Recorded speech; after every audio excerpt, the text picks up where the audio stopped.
joining. Today I'm going to get into my 3-day Banff itinerary, including all the best spots and tips for booking events and where to stay. Let's get into it.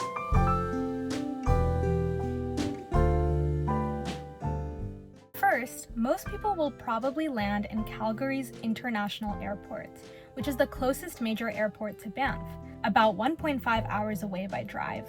We decided to rent a car for our stay, which proved really convenient for us and for just getting around in general.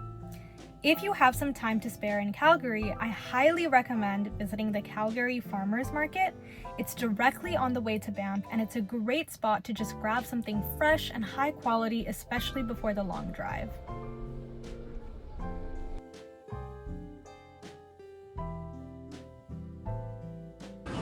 Hi guys. Hi guys. Hi guys. They support over 100 local vendors, and around 80% of their products are grown, baked, or made right in Alberta itself, which is really cool. And then I'm just going to that big castle.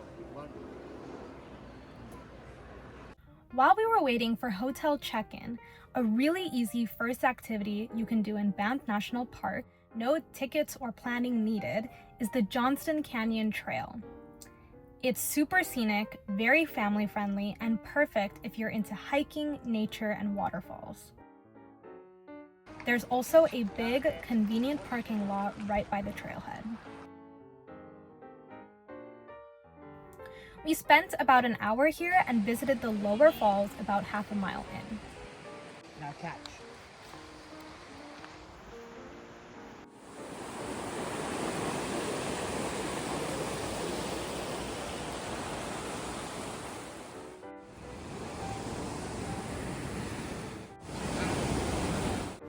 As you walk, you're following Johnston Creek, which originates from glacial runoffs and makes all these waterfalls you see along the way.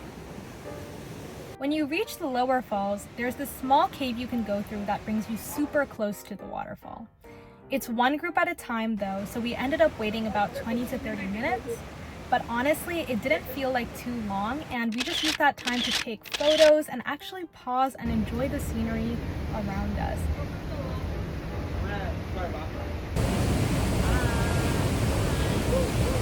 From there, you can continue up to Upper Falls, but we decided to head back.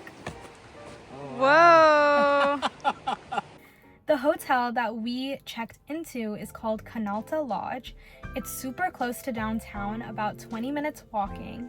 I highly recommend, and there were so many great amenities.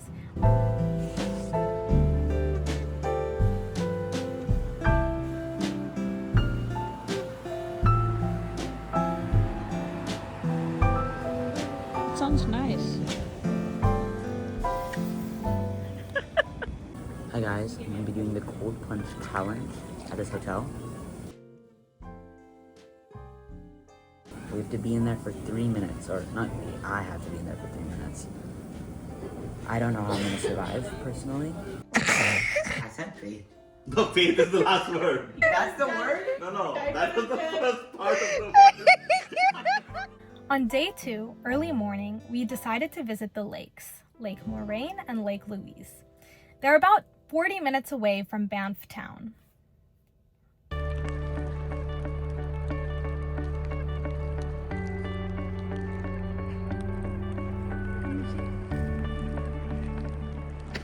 Definitely check the official website for more specific details, but Lake Moraine is only accessible from June to October, and it doesn't allow personal vehicles from getting there. Lake Louise does allow personal vehicles from parking there, but their parking is super limited. So a good solution to these problems is actually booking one of the shuttles. Some people book these shuttles months ahead of time, but you can also book 2 days in advance. That's actually what we did, so we could keep an eye on the weather first, but just be ready because this option does sell out within minutes. At Lake Moraine, there is this small family-friendly trail which takes a few minutes to see stunning overhead views of the lake. Hey guys, we're at the rock piles. Look around.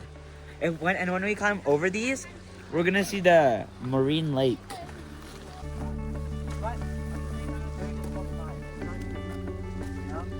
guys wanted to hike the very end. Of course.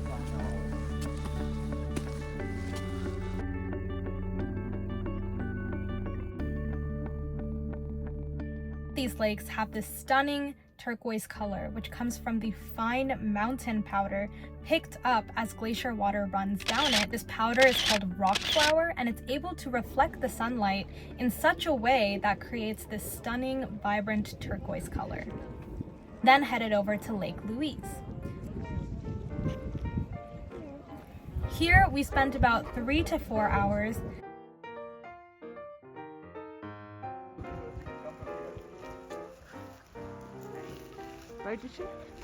So we decided to eat at this really good Mediterranean-inspired restaurant right there. Cold glacier water from the Victoria Glacier behind us. And we're eating at... After that, we went kayaking on Lake Louise, which was a highlight of the trip.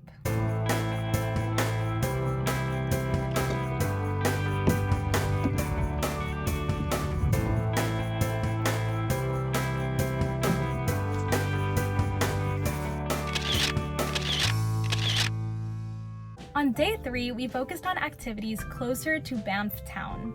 You can take this gondola up Sulphur Mountain. We also visited the nearby hot springs and the iconic castle-like Fairmont Banff Springs Hotel.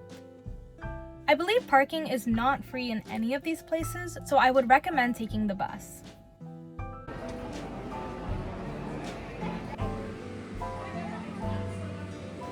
The gondola ride is about 8 minutes long. I highly recommend looking into the family deal, which is the deal we took.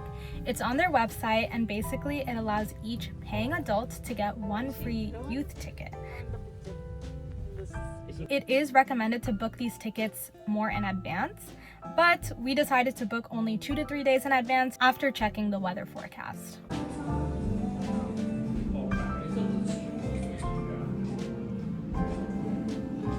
At the top, there's this scenic overlook area, and it eventually cleared up so that we could see these great views.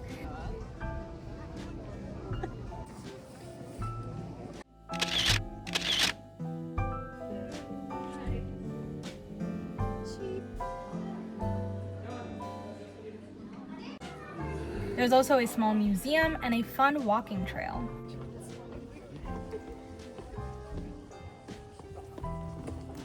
It had recently snowed, so the paths were quite icy. Is it very slippery, guys? I actually slipped and did cut my knee, so definitely be careful if you're going in similar conditions. We also visited the Sulphur Mountain hot springs. It has beautiful mountain views, and the water is geothermally heated and contains natural minerals from the surrounding mountains. And then I would recommend visiting the historical, castle-looking Fairmont Banff Springs Hotel. We just relaxed and had a nice lunch here with the stunning views.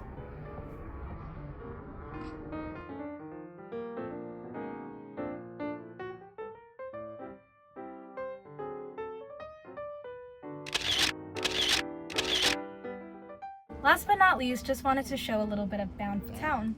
It's super cute, has a bunch of souvenir shops, great places to eat, and great scenery.